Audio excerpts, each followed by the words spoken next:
मध्यकालीन इतिहास क्या है इसके बारे में जानते हैं। और ये महत्वपूर्ण इसलिए है कि बहुत आने वाली परीक्षाओं में जैसे यूपी में होमगार्ड, रेलवे और ग्रुप डी जितने भी हैं सब में आपको ये पूछे जाएंगे यहाँ से। तो आइए हम इस इतिहास के बारे में जानते हैं। तो क्या है, उत्तर प्रदेश का मध्यकालीन इतिहास अत्यधिक उथल पुथल अथवा अस्थिरता का काल था। महमूद गजनवी और महमूद गौरी के दिल्ली पर आक्रमण के साथ साथ संपूर्ण उत्तर प्रदेश में मुस्लिम शासन के एक नए युग का सूत्रपात हुआ था। 1194 ईस्वी से लेकर 1857 तक उत्तर प्रदेश के अनेक क्षेत्रों पर मुस्लिम शासन व्यवस्था एवं संस्कृति स्थापित रही है।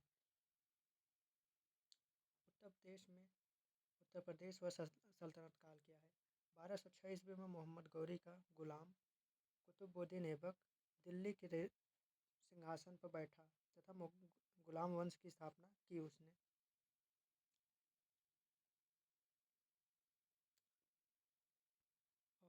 और वर्तमान उत्तर प्रदेश का क्षेत्र प्रारंभ से ही दिल्ली सल्तनत का अंग था। कुतुबुद्दीन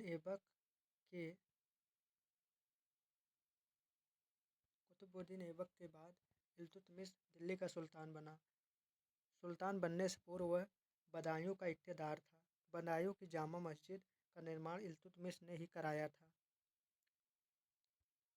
इसके पश्चात फिरोज शाह तुगलक सुल्तान बना, जिसने 1358 ईस्वी में जौनपुर शहर को मोहम्मद बिन तुगलक यानी जौना खान की स्मृति में बसाया था। और इसके बारे में जानते हैं।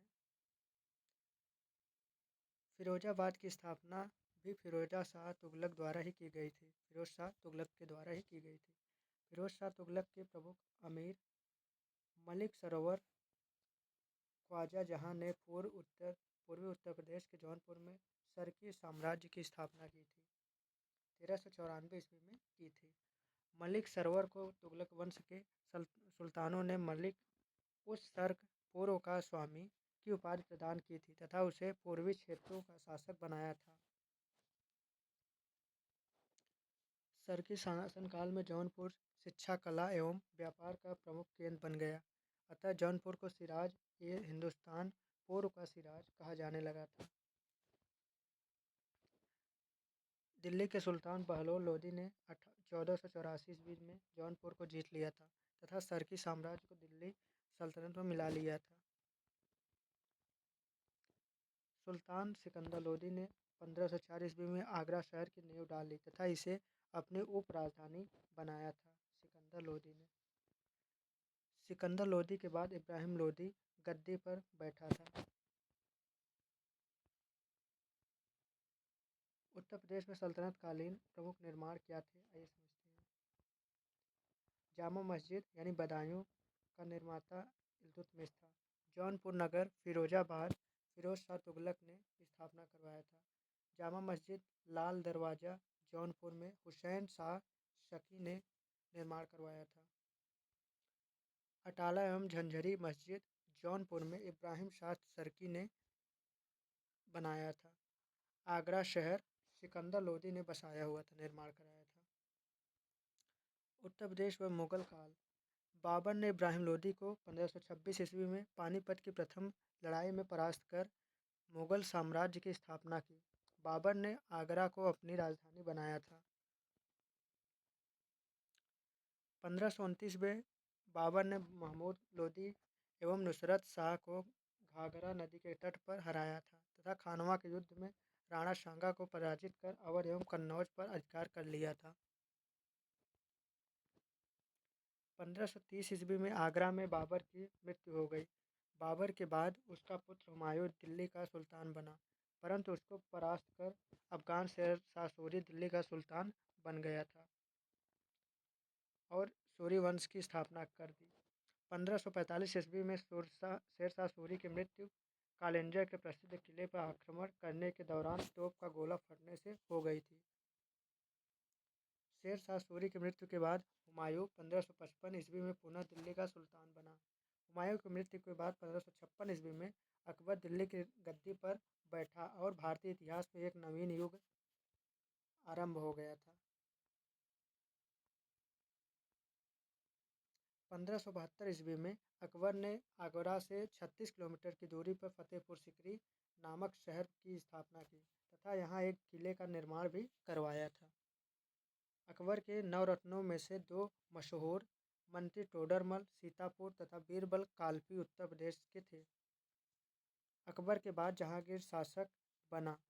इसने सिकंदरा आगरा के पास में अकबर का मकबरा तथा मरियम उज जमानी का मकबरा बनवाया था। जहांगीर के पश्चात शाहजहां दिल्ली का शासक बना। शाहजहां ने जहांगीर राजधानी आगरा से दिल्ली स्थानांतरित कर दी। शाहजहां ने अपनी बेगम मुमताज महल अर्जुम अर्जुमंद बानो बेगम की याद में आगरा में विश्व प्रसिद्ध ताजमहल का निर्माण करवाया।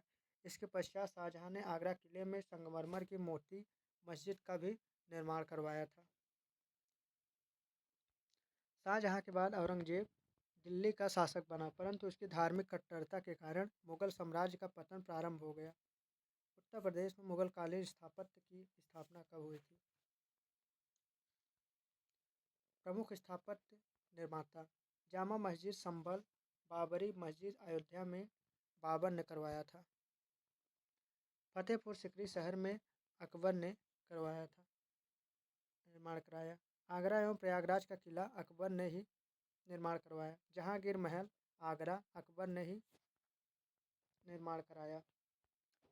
शेख सलीम चिश्ती का मकबरा फतेहपुर सिकरी में अकबर ने ही निर्माण करवाया था। बुलंद दरवाज़ा फतेहपुर सिकरी में अकबर ने ही निर्माण करवाया था। फतेहपुर सिकरी का पंचमहल, खास महल, जोधाबाई महल, बीरबल महल तथा जामा मस्जिद का निर्माण अकबर ने ही कराया था। एतमाद-दौला का मकबरा आगरा में नूरजहां ने निर्माण करवाया था। अकबर का मकबरा सिकंदराबाद में जहांगीर ने बनवाया था। मरियम उज जमानी का मकबरा सिकंदराबाद में जहांगीर ने ही बनवाया था। ताजमहल का आगरा में निर्माण शाहजहां ने करवाया था। आगरा के किले में दीवाने खास तथा मोती मस्जिद का निर्माण शाहजहां ने करवाया था। अवध के नवाब क्या थे? अवध मुगल साम्राज्य का ही एक सूबा था। इस सूबे में वर्तमान उत्तर प्रदेश का काफ़ी क्षेत्र शामिल था। अवध के सूबेदार शहादत खान थे। बुरहान उल मुल्क ने मुगलों की स्थिति का लाभ उठाकर 1722 ईस्वी में स्वायत्त राज्य की स्थापना की थी। अवध के नवाबों का संक्षिप्त विवरण निम्न प्रकार था। आइए जानते हैं। शहादत खान बुरहान उल मुल्क यह 1722 ईस्वी में अवध का प्रथम नवाब बना। इसने किसानों को जमींदारी शोषण से बचाने हेतु अवध में नए भू राजस्व एवं भू लगान की व्यवस्था शुरुआत की थी।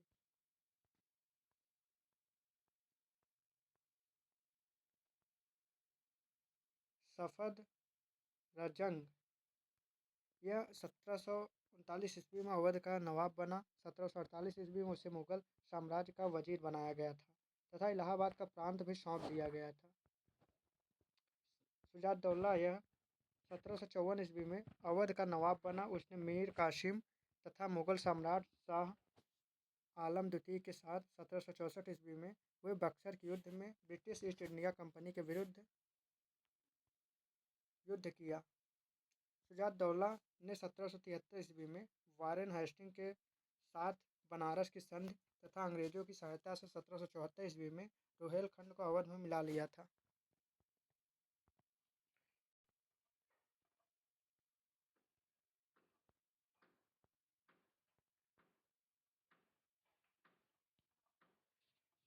शुजाउद्दौला 1754 ईस्वी में अवध का नवाब बना। उसने मीर कासिम तथा मुगल सम्राट शाह आलम द्वितीय के साथ 1764 ईस्वी में बक्सर के युद्ध में ब्रिटिश ईस्ट इंडिया कंपनी के विरुद्ध युद्ध किया था।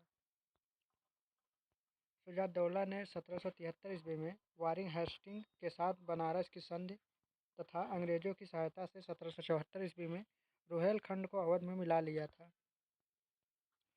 आशुफदौला इसने 1775 ईस्वी में ब्रिटिश ईस्ट इंडिया कंपनी के साथ फैजाबाद की संधि की। इस संधि के तहत उसने कंपनी के ऋण को बढ़ा लिया। आशुफ-उद-दौला ने अवध की राजधानी फैजाबाद से स्थानांतरित कर लखनऊ स्थापित कर दी थी। वाजिद अली शाह यह अवध का अंतिम नवाब था। आउटरम रिपोर्ट के आधार पर कुशासन का आरोप लगाकर लॉर्ड डलहौजी ने 1856 ईस्वी में अवध को ब्रिटिश राज्य में मिला लिया था तथा नवाब को पेंशन देकर कलकत्ता निर्वासित कर दिया गया था। इससे संबंधित कुछ महत्वपूर्ण प्रश्न उत्तर प्रदेश एवं मध्यकालीन इतिहास के स्वमूल्यांकन के लिए समझते हैं। तो पहला क्वेश्चन है, इल्तुतमिश सुल्तान बनने से पूर्व कहाँ का इक़्तिदार था? तो ए बदायूं, बी कन्नौज, सी आगरा, डी जौनपुर। तो इसका सही उत्तर हो जाएगा ऑप्शन नंबर ए, बदायूं का इक़्तिदार था। बदायूं के जामा मस्जिद का निर्माण किसने करवाया था? तो बदायूं का